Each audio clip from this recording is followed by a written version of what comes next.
This first audio file is a voiceover recording that picked up the sound of a siren going by outside. Here's a voice recording that picked up the sound of a siren going by. We're going to see if we can manage to remove that sound by using RX's Spectral repair module to identify the background sound and then graphically draw it out of the recording, leaving a clean vocal track. In this case, you can easily identify the siren in the spectrogram display. With the channels linked, I'll carefully select it by drawing with the lasso tool.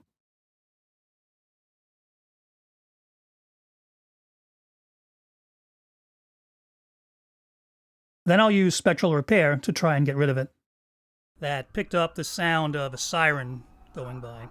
We're going to see if we can manage to remove that sound by using RX's Spectral repair module to identify the background sound and then graphically draw it out of the recording, leaving a clean vocal track.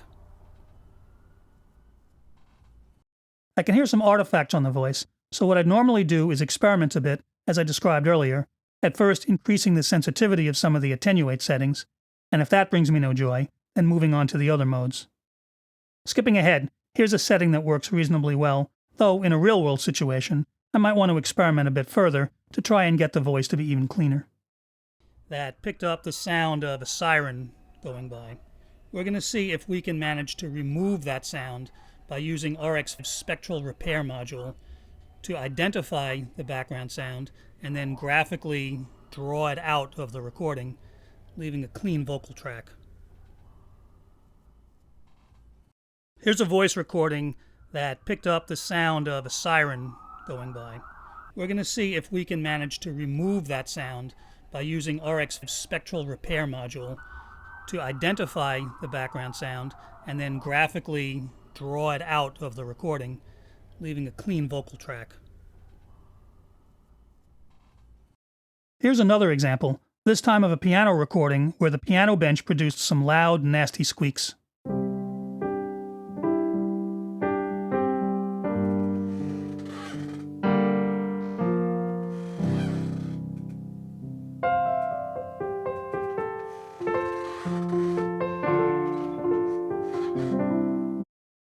This should be a little tougher, since the harmonic content of the piano is very rich, and tonal artifacts will be easily noticed.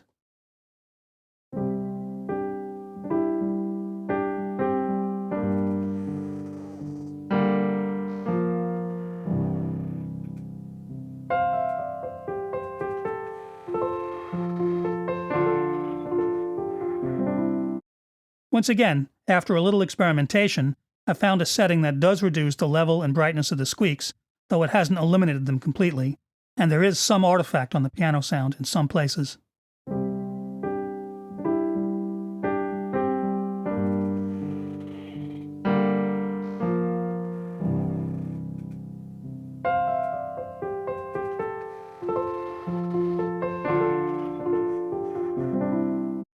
As before, I'd continue to tweak it for a real project, processing the audio in sections until I was sure I'd achieved the best results possible.